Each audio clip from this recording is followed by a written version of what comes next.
It is Christmas 1941. For the people of Britain, it is the third Christmas of the war. A war of increasing hardship and deprivation. A war which had crystallized into a struggle for the survival of civilization. But Britain and the British Empire no longer oppose Nazism alone. America has been at war for less than 3 weeks. On December 7th, the Imperial Navy of Japan launched undeclared war with a massive attack upon the U.S. naval base at Pearl Harbor in Hawaii. Thousands die, and the U.S. battle fleet is destroyed. But America's carrier force escapes destruction, and in the coming year, the Japanese will regret their aggression. In the snows of midwinter, the Russian army begins its long, slow fight back, with the first of a series of counterattacks that drive the invader back from the communist capital. All over the world, every worker, every machine strains to the utmost to provide the materials of war. In the battles of 1942, the struggle that encircles the earth will become greater and more destructive than ever before.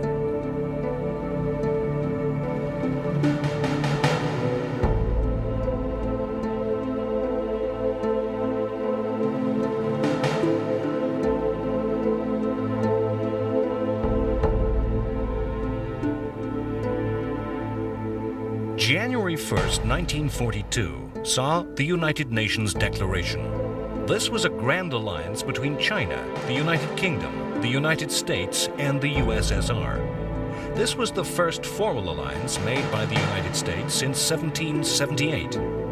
All signatories agreed to use all their strength and resources against the Axis, to cooperate with the others, to fight until the defeat of the Axis, and not to make a separate peace. The destruction of Pearl Harbor was simply the first element of a much greater Japanese strategy of invasion and expansion.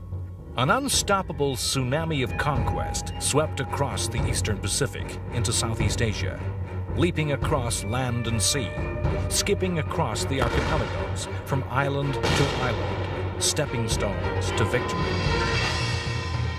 The U.S. islands of the Philippines were taken by surprise only a few days following the attack on Pearl Harbor. Inexplicably, once more, U.S. aircraft were caught unawares on the ground, lined up in neat rows, making the task of the Japanese easy. With naval superiority, Japanese Marines made easy landings in both the north and south of the islands, catching the U.S. forces in the grip of a pincer movement. Quickly, 90,000 Japanese troops were in place to attack just 25,000 American defenders. Defenders who the United States could do little to reinforce or aid. The British colony of Malaya was invaded from the north through the territory of Japan's ally Thailand. The Japanese swiftly captured airfields in northern Malaya and then began a quick advance down the peninsula. The Japanese had gained air and sea supremacy in the skies and seas off Malaya. On December 10th, 2 British battleships, the Prince of Wales and the Repulse, the only major naval forces Britain could muster, had been caught in daylight off the eastern Malaya coast by Japanese bombers based in Thailand and Vietnam. Time and time again in World War II, the battleship was shown to be the capital warship of the past, redundant, too vulnerable to air attack to survive.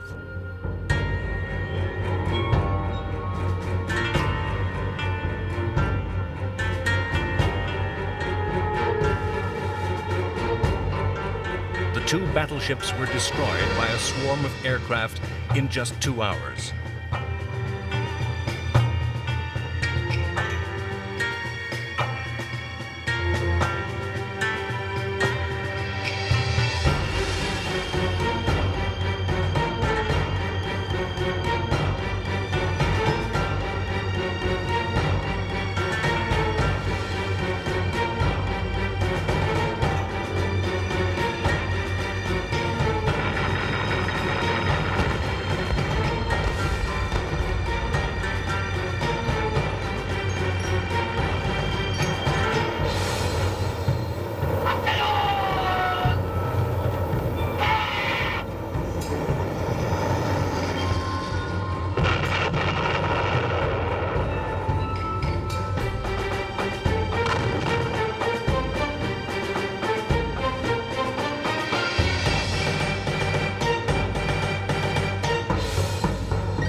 The Japanese wanted Malaya for its rich economic reserves, the tin mines, and the vast rubber plantations which were needed for Japan's war effort.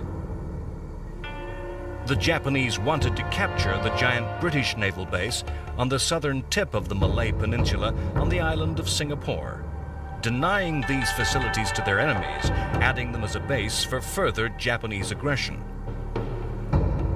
The Japanese advanced rapidly down the peninsula, capturing province after province. The British colony of Hong Kong was surrounded and besieged. Once again, the Japanese Air Force had destroyed the opposition swiftly at the start of the campaign, and then subjected the 8,000 defenders to constant bombing. 40,000 Japanese troops brought the British under constant pressure. In the expanse of the Pacific, conflict came to the distant archipelagos of tiny islands, lying astride the strategic routes of war. On December 10th, the island of Guam fell to Japanese invasion. It and other small islands were intended to be fortresses in a ring of defenses around Japan's new empire. On the same day, Wake Island, held by just 400 Marines and 1,000 construction workers, was attacked by Japanese warships and taken 12 days later. Still, the wave of expansion went on. On December 15th, Japanese armies had invaded the British colony of Burma. The Japanese were attempting to cut supply lines to their nationalist Chinese enemies and to use Burma as a base for attacks on British India. In the very wildest of Axis dreams, Japanese armies marching into India were then met by German armies, which had swept eastwards from southern Russia and North Africa via Arabia and Iran. The wave of Japanese success revealed inherent tensions within the Axis alliance. It was an alliance of necessity rather than ideology. Hitler commented, half in despair, "The Japanese are occupying all the islands. They will get Australia. The white race will disappear from these regions." Japan did seek to drive the white colonial powers from Asia, appealing over the heads of European imperial masters to the indigenous populations. The army that attacked Burma, a state which had been independent of British rule within living memory, contained thousands of Japanese-trained Burmese nationalists fighting for their country's liberation. The rate of Japanese advance in those early days and weeks was astounding. Scarcely a day went by without some new attack begun or a new victory proclaimed. On December 23, 1941, Japanese troops invaded Borneo. The objective in Borneo, the British-controlled oil fields, again a crucial resource of war. On Christmas Day, Hong Kong fell.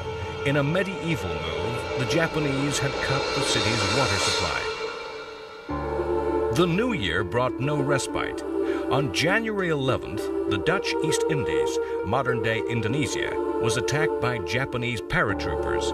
Again, the goal was oil reserves. On January 12th, the capital of Malaya, Kuala Lumpur, surrendered.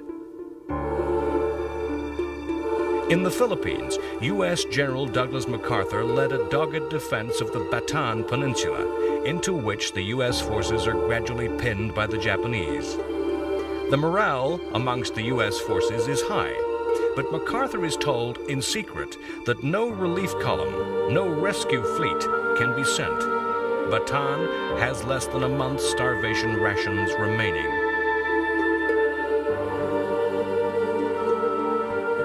Throughout Australia, panic seized the population as the possibility of invasion, once seeming so remote for so distant a country, began to threaten.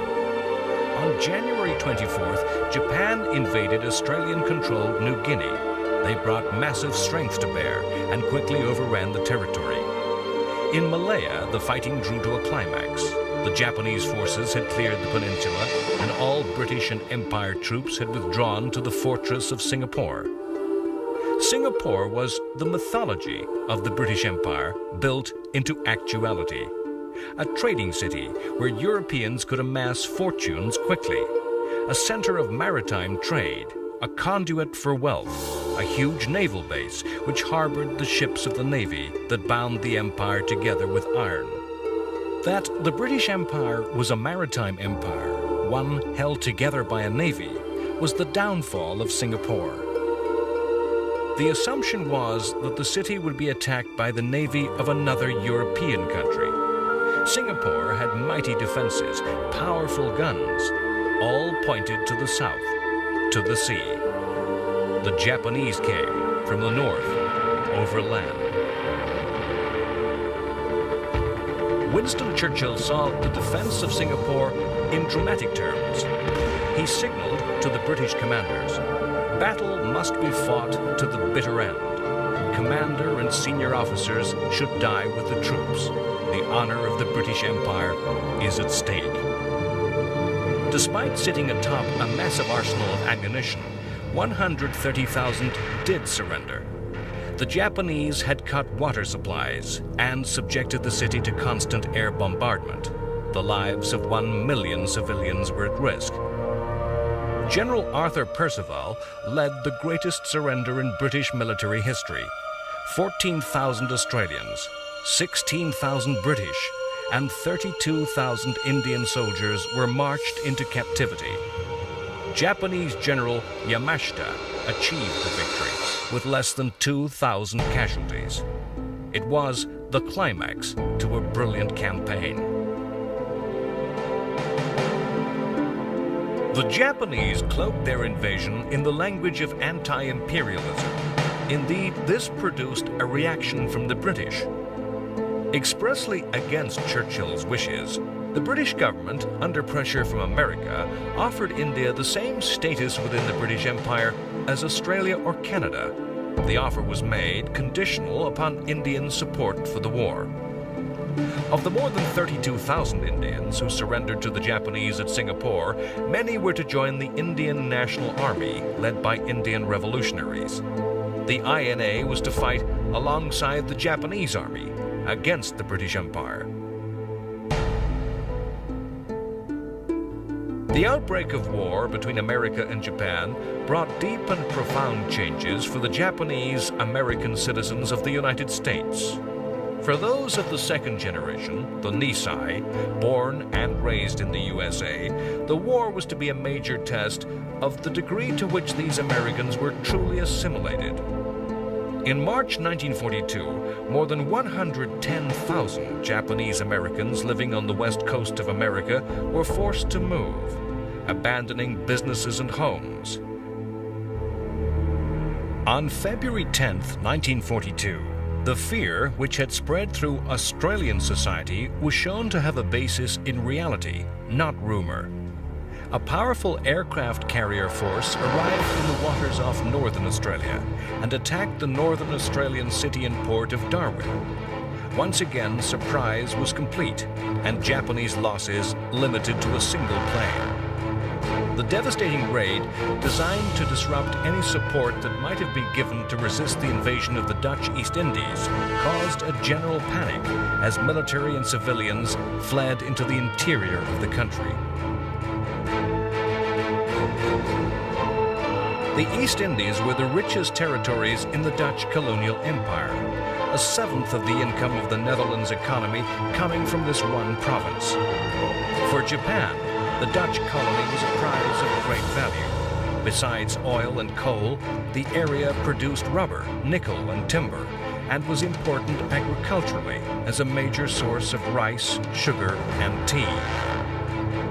The Japanese saw the need to seize the islands quickly before any scorched earth policy could be implemented and used maximum force possible, invading at many places simultaneously.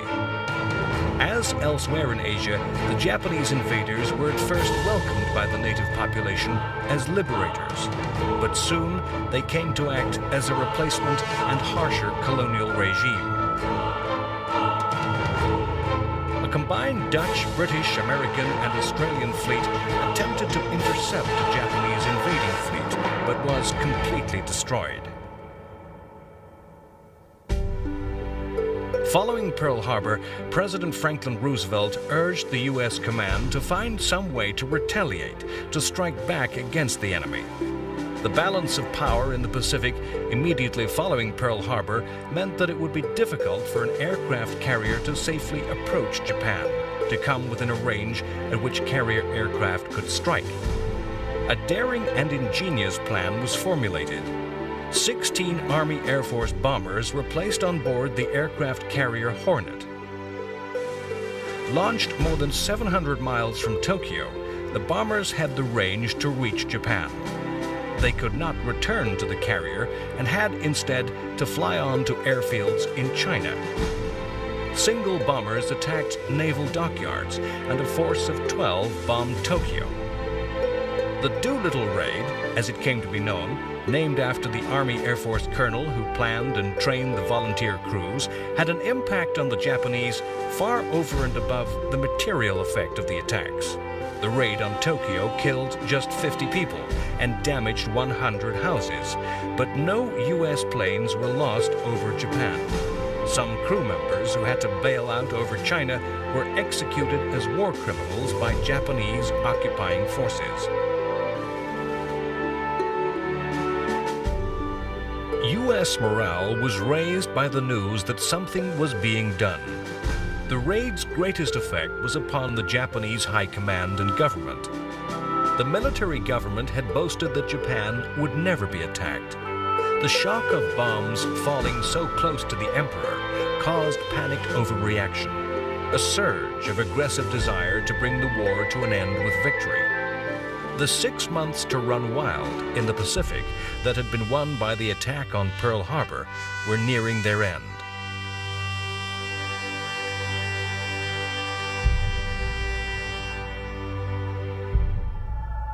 The strategic bombing raid is a persistent element of the iconography of the war. A mass raid by a multitude of planes filling the sky, not the precision strike, so-called surgical strike by smart weapons, simply the saturation of a target, a factory, a port, a railway junction, or perhaps just civilian housing in an act of terrorism.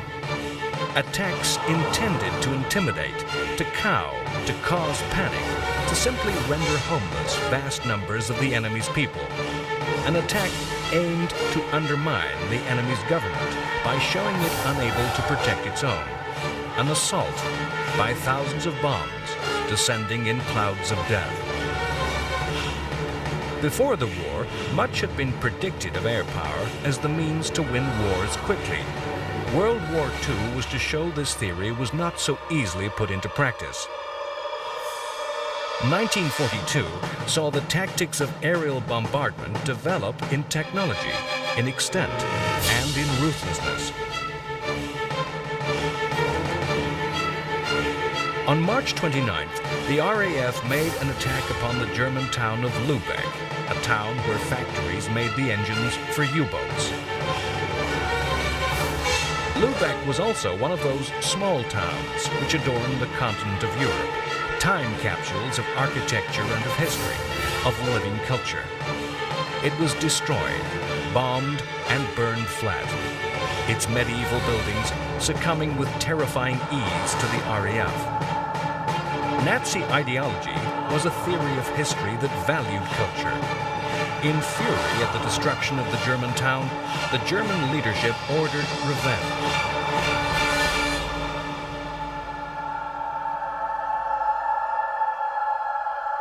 In an episode of war that was to border on black comedy, the German command used the Baedeker Guide, a tourist book describing the beautiful and historic sites of Europe, to select their targets. A series of raids were made against targets of nothing more than cultural value. The raids were not large, not particularly devastating. But the Baedeker Blitz, as it came to be known, was a further abandonment of the old-fashioned rules of war, what one side could and could not perpetrate against the other. After the fall of France, there were very few ways in which Britain could strike back at Germany. The bomber offensive was one of the few initiatives Britain could take. The lessons of the Battle of Britain and the Blitz seemed to show daytime raids simply too costly to both crews and aircraft.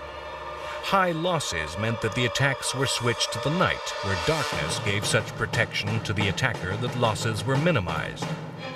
The darkness also meant that attacks on a target as comparatively small as, say, an individual factory were impossible. The RAF's high command realized that the only alternative to abandoning the offensive was to target cities in mass attacks.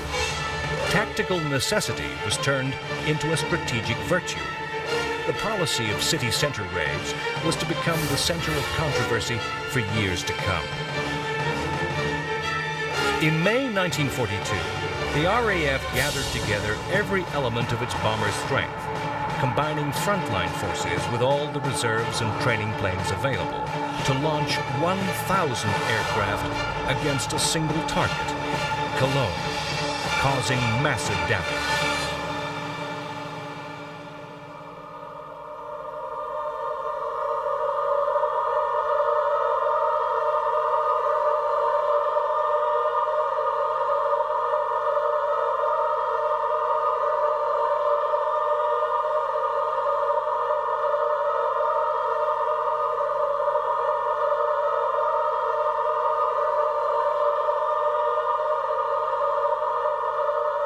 The successes of the first 1,000 plane attacks was not repeated, as the concentration on one target meant that defense could similarly be concentrated. Strategic bombing developed to the advantage of the Allies and against the Axis. The planes with which both sides began the war were in general medium-sized and twin-engined. In the spring of 1942, the first four-engine bombers, much larger and more powerful aircraft, appeared in the skies over Germany. That Germany never developed a large bomber was a significant failure. The British Lancaster bomber and the American B-17 and B-24 were capable of carrying heavy loads that were to devastate enemy cities.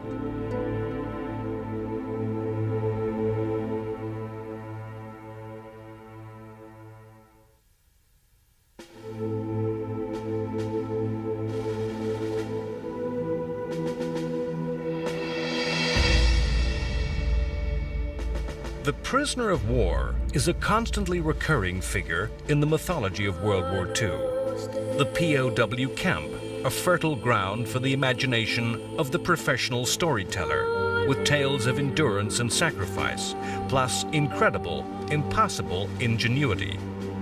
The 150,000 British Empire troops who surrendered at Singapore were just a fraction of the 10 million soldiers, sailors, and airmen who were to fall into the captivity of their enemy during the war. The treatment of the prisoners of war was governed by the Hague Convention of 1907, which declared that men who had laid down their arms should be treated decently. The Geneva Convention of 1929 laid down detailed rules for the treatment of prisoners. Under the convention, the POW was to be removed from the battlefield as soon as possible, if wounded, treated, fed, and housed to the same standard as the captor country's own soldiers, allowed to correspond with their families, and famously entitled to refuse all information except name, rank, and number. The conditions of POWs were to be inspected by the International Red Cross. If captured escaping, a POW was to suffer no more than a month's solitary confinement, the legendary 30 days in the cooler. The Geneva Convention was not acknowledged by either Japan or the Soviet Union. Stalinist communism refused to accept that any Soviet soldier would surrender. Historically, the capture of an officer was a cause of dishonor. But by the time of World War II, the nature of war, the huge scale of fighting, the advent of air forces, had caused a realization that capture might befall even the most honorable. No one foresaw the scale of the POW problem that was to arise in World War II. So utter was the collapse of Poland and France that Germany found itself with more than 2 million POWs by 1940. All sides in the war lost large numbers. 5 million Soviet soldiers were captured. Italians surrendered to the British in vast numbers. The fates which befell the prisoners of different armies varied widely. The Waffen-SS, the armed SS specialist units drawn from fanatical Nazis, rarely gave or asked for quarter. In some areas of Germany, British and American aircrew were lynched in mob vengeance. Soviet prisoners falling into German hands were treated with what amounted to savagery. Nearly 80% died in captivity. The Germans claimed not to be bound by the Geneva Convention, as the USSR had not signed. Russian officers were shot. Ordinary soldiers were left without food or shelter. Nazi racial theory held that Anglo-Saxons, British and Americans, were Aryan and deserving of respect. Slav soldiers were believed subhuman. In Asia, a different regime prevailed. The Japanese regarded surrender as irredeemable dishonor. Surrender of uninjured Japanese was almost unknown, and they despised the soldiers they took prisoner following Singapore's fall, as well as the captured Dutch from the conquest of the East Indies. No attempt was made to provide humane treatment. A minimum of food and shelter was supplied, in addition to intensive hard labor. In the dark hierarchy of race hate expounded by Nazi ideology, paramount above the hate of Slavic peoples was the hatred for the Jews. Jews had been persecuted in Germany since the Nazis had first come to power. In the occupied territories of Eastern Europe in the wake of the war, the Nazi racial ideology was played out to its logical and horrific conclusion. Jews in Poland had been forced into ghettos and into special labor camps. On June 1st, 1942, a Polish underground newspaper, published in defiance of the occupation, printed rumors of systematic killings within these camps.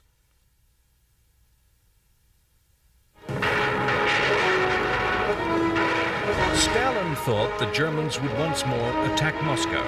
Instead, Hitler aimed at the destruction of Soviet troops and the capture of the southern Russian industrial region, including the vital strategic resource of the Caucasus oil fields. In a renewed offensive, German armies swept south. Once again, vast advances were made, huge numbers of prisoners taken. Whole Russian armies fled en route. German attacks advanced through fleeing Russians, running in panic. Russian soldiers ordered to attack simply got out of their tanks and ran.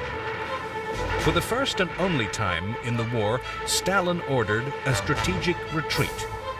The key point for this campaign was the city of Stalingrad. The capture of this city on a major bend of the River Don would give the Germans a powerful strategic position, thrusting down southwards to dominate and roll up all of southern Russia, or to stab northwards at Moscow. Stalin had been a political commissar during the Russian Civil War in the 1920s. He had been stationed at the city that now bore his name and appreciated the importance of the city. As the Nazi armies drove even closer to Stalingrad, Stalin reinforced his armies there, making the city a decisive battleground. With the entry of the United States into the war, the Battle of the Atlantic, the war of supply fought against German U-boats, assumed even greater importance. Yet all the lessons of dealing with U-boats learned by the British Navy had to be slowly relearned by the U.S. Navy. The Americans did not introduce convoys in American waters. In what the Kriegsmarine, the German Navy, came to call the Second Happy Time, German U-boats sank huge numbers of unescorted merchant ships, many in U.S. coastal waters.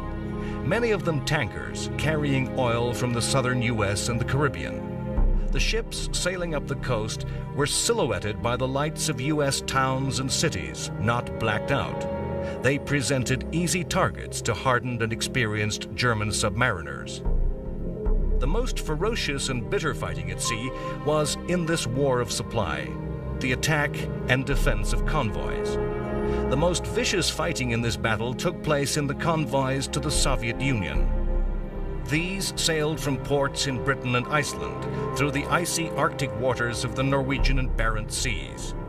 Close to German-occupied territory, and in winter forced even closer to the Norwegian coast by icebergs, the convoys had to sail under constant attack and suffered the highest losses of any Allied shipping in the war. The ships carried goods of all sorts, the supplies of American trucks, of telephones, and even of boots were vital in helping the Soviet Union repel the German attacks of 1942. At first, the Allied ships sailed unmolested, a product of German confidence that Operation Barbarossa would be successful. As this confidence faded, the importance of this supply route grew in German eyes. Attacks came from U-boats, destroyers, and aircraft based in Norway. Even on occasions, German battleships broke out with cruiser support, mounting attacks in fleet formation. In one terrible action, a convoy was ordered to scatter in the face of attack by a German battleship force. Individual ships were then picked off by submarines and aircraft. In this one action, 2,500 aircraft, an entire air force, and nearly 500 tanks were sent to the bottom of the sea. It was not until nearly the end of the Cold War that the Soviet historians came to acknowledge the sacrifice of British and American seamen and the role of the supplies they carried.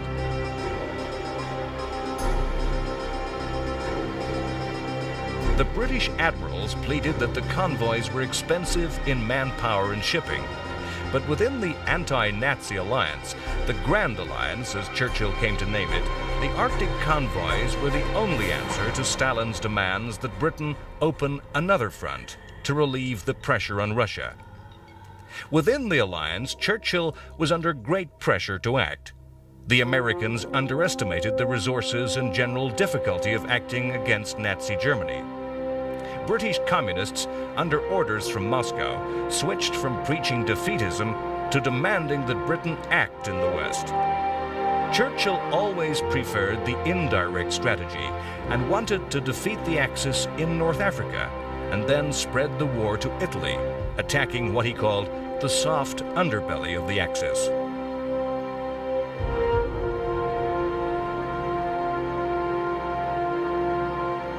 On April 10th, Great Britain gave its highest award for civilian bravery, the George Cross, to the entire island of Malta. No part of British territory throughout the entire war endured such regular and heavy attacks as the Mediterranean colony. In the first 4 months of 1942, Malta had suffered no less than 1,000 air attacks. The civilian population became a nation of cave dwellers, digging deep into the island's limestone. The constant air attacks were just part of a siege which the Axis extended around Malta. The planes flew from Sicily, a mere 160 kilometers across the sea. They bombarded the island itself and any shipping that attempted to bring supplies to the beleaguered defenders.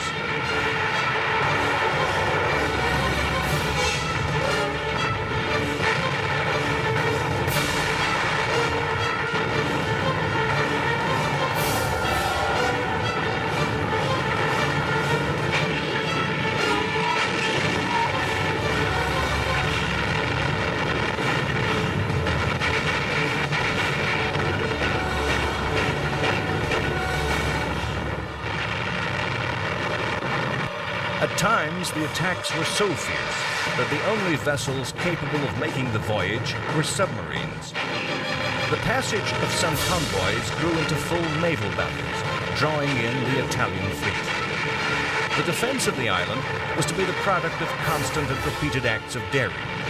The siege was a battle fought to a medieval script, where starvation and disease were the weapons of the besieger. A typhoid epidemic swept throughout the population, who were surviving on as little as 1,500 calories per adult per day.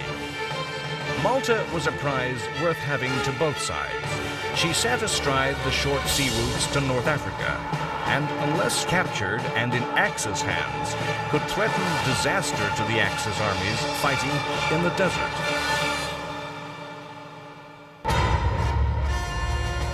In North Africa, new supplies had enabled Germany's Africa Corps to bounce back from a British offensive of the previous year. Once more, with inspired leadership from Rommel, the front moved back hundreds of miles across Libya. In what was now named the British Eighth Army, there was a panicked rout, with men fleeing for survival. The retaking of airfields by the Germans in Libya tightened the siege of Malta and aided the supply of the Africa Corps. In a renewed offensive, the Africa Corps attacked and retook the strategically important port of Tobruk. This latest failure of the British, a defeat despite clear intelligence from codebreakers that German attack was coming, resulted in the dismissal of yet another British general. Lieutenant General Ritchie, commander of the 8th Army, was sacked. The commander-in-chief in the Middle East, Auchinleck, took command of the army himself. Tobruk's fall yielded the Germans 35,000 British prisoners and brought about a crisis in Britain. Secret opinion polls showed more than half the British people dissatisfied with Churchill's leadership and thought the war badly directed. Churchill had to face a vote of confidence in Parliament. 476 members voted in support, but 25 voted against, and 30 British MPs abstained. The Germans pushed into Egypt. Soon they would be within 100 kilometers of the crucial port of Alexandria, within reach of cutting the Suez Canal, striking at the Middle East oil fields, of winning the war. After the enormous tactical victory of Pearl Harbor, sane heads in the Japanese High Command had warned that the forces of the Empire had only a little time in which to win victory. In May 1942, 6 months following Pearl Harbor, Japan mounted an invasion of Port Moresby in Papua New Guinea. Their aim was to extend their control so as to isolate Australia from the rest of her allies, to bring Australia easily within reach of Japanese aircraft. A Japanese invasion force that comprised of troop transporters, heavy warships, and 3 aircraft carriers was met by the American Navy with 2 carriers, plus an Anglo-Australian fleet. Once again, warning of the Japanese attack came through intelligence gathered by codebreakers. The battle fought between the two forces was to be known as the Battle of the Coral Sea. This was the first naval action in history that was fought carrier to carrier. The first in which 2 opposing navies never even sighted each other.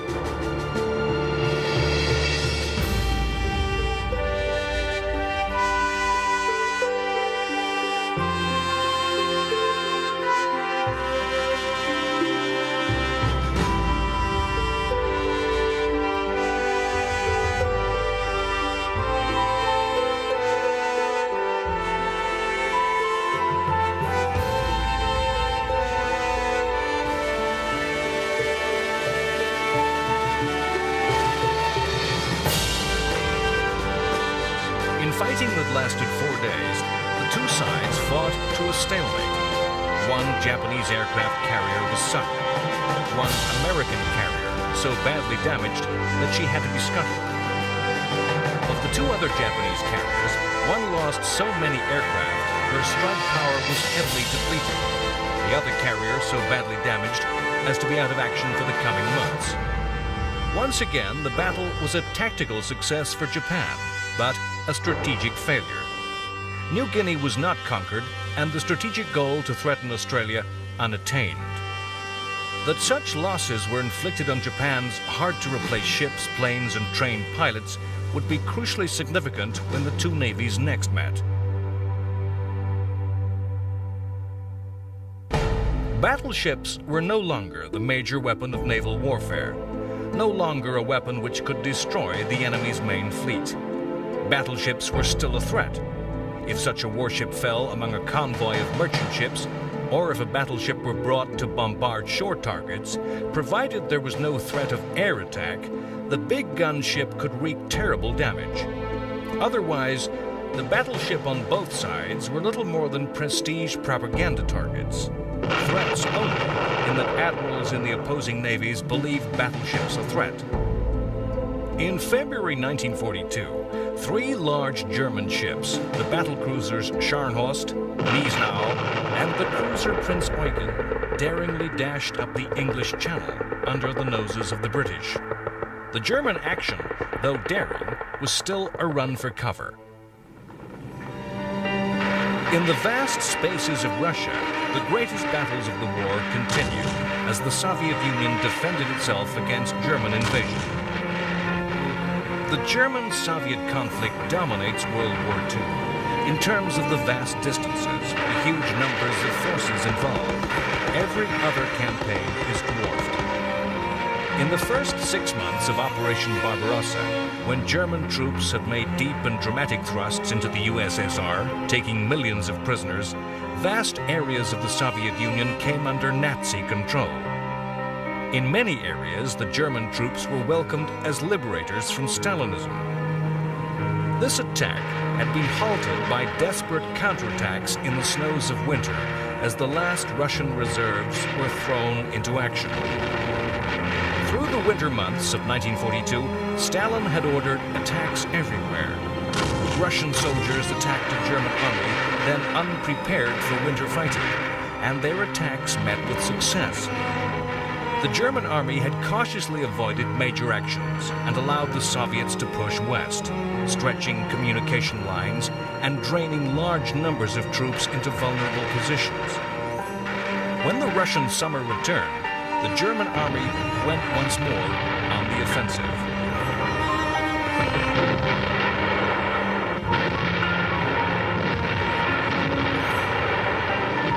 The mathematics of the war were shifting slowly against the Germans. In early summer, the Red Army had 5.5 million soldiers deployed. The Germans just under 5 million, of which 400,000 were Finns, and just under 1 million were Axis allies, a mixture of Italians, Hungarians, Romanians, and even a division of Spanish volunteers. The crucial German advantages of better equipment, better training, and better leadership were being slowly eroded by the support of Britain and America. As Russia's quantity of forces became comparable in quality, the balance was to slowly tip against the Nazis.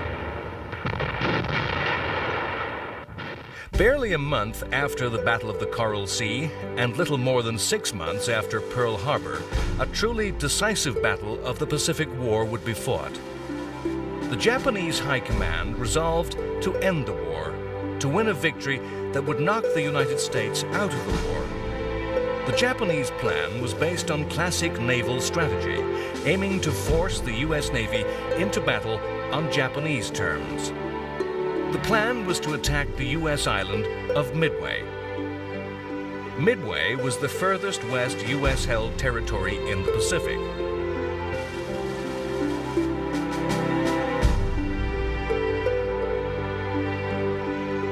The attack would lure the U.S. Pacific Fleet into a battle which would bring about its destruction. Japanese Admiral Yamamoto planned to make the Americans weaken their defenses by making a feint towards the American Aleutian Islands, far to the north. Yamamoto believed that following this victory, the invasion and Japanese occupation of Hawaii would follow.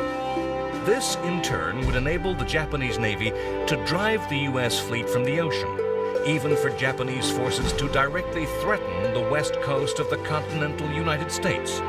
America would, as a result, sue for peace. The Japanese admiral's plan involved the concentration of a massive fleet, 145 ships strong. Once again, the work of the codebreaker was to be crucial. The breaking of the Japanese codes revealed that the Aleutian attack was a sham, and Midway the real target. The American Navy was therefore able to concentrate its defenses.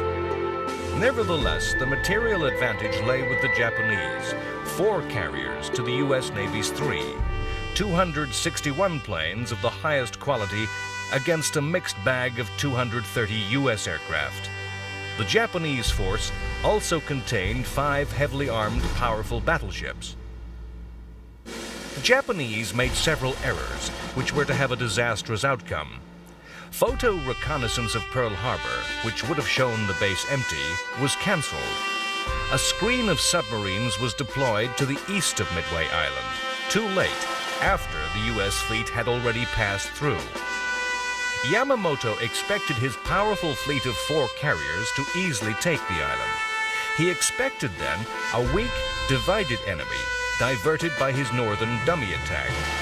Instead, he was entering a battle where the initiative, the surprise, actually lay with the United States Navy. The heart of the Japanese Navy, the aircraft carriers, supported by a small fleet of both smaller warships and battleships with invasion forces aboard, sailed for Midway. The Japanese plan was complex and intricate, yet lacked in crucial details. Incredibly, Japan was misled by false intelligence into an American deception that a carrier, the USS Yorktown, had sunk following the Battle of the Coral Sea. Knowing the Japanese plans, the United States Navy made a series of false signals that implied what Yamamoto believed to be the last 2 remaining U.S. carriers, Enterprise and Hornet, were nowhere near Midway. In fact, they were there, ready and waiting, preparing a surprise attack of their own with the 3rd totally unexpected carrier, the supposed sunk Yorktown. The American defense was everything, then, that the U.S. Navy could muster. All 3 operational aircraft carriers the U.S. Navy could put to sea. Midway was a perilously close-run battle. Through a combination of daring, gamble, luck, and inspiration, the U.S. aircraft caught the Japanese carriers by surprise. The Japanese approached Midway Island and made their first attacks, unaware that the U.S. Navy had such a powerful force in hand.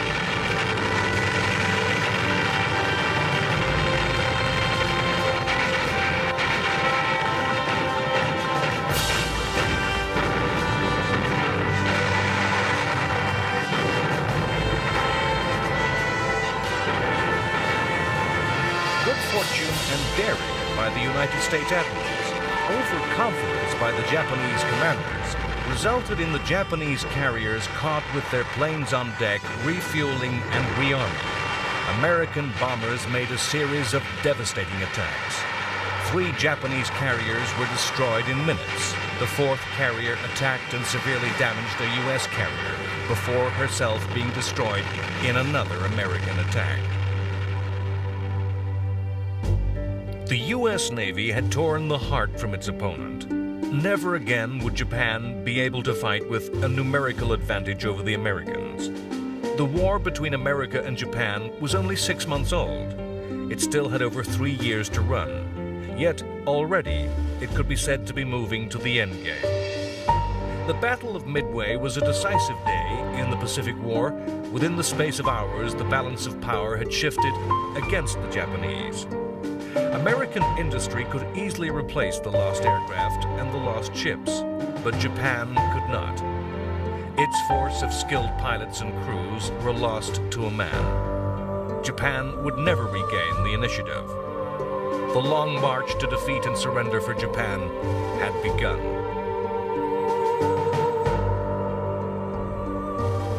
Next time on World War II, The Complete History, the Africa Corps broadcast to Egypt. They tell the ladies of Cairo, be ready for us tonight. This is a date the Africa Corps break, as the British Army fight the Germans to a standstill at El Alamein. In yet another change of British commander, a newly appointed general is sent to lead the 8th Army in the desert. General Richard Gott takes command, and on his first day is killed. A hurried search for a replacement throws up a stand-in who will march into history. The second choice, General Bernard Montgomery, steps in to lead the British Empire forces and creates a legend to match that of his opponent, Erwin Rommel. The day after Montgomery takes command, the German army comes before Stalingrad and the decisive battle of the European War begins. In the West, British and Canadian forces carried the war to the Germans as a powerful raid is mounted on Dieppe. It is a defeat for the Allies, but vital lessons are learnt. Montgomery shatters the myth of Rommel at the Second Battle of El Alamein. It's a stunning victory, which Churchill calls the end of the beginning. America goes on the offensive. Guadalcanal is recaptured from the Japanese. American forces land in North Africa and meet an army of the Third Reich for the first time. The skies of Germany begin to fill with the planes of the United States Air Force.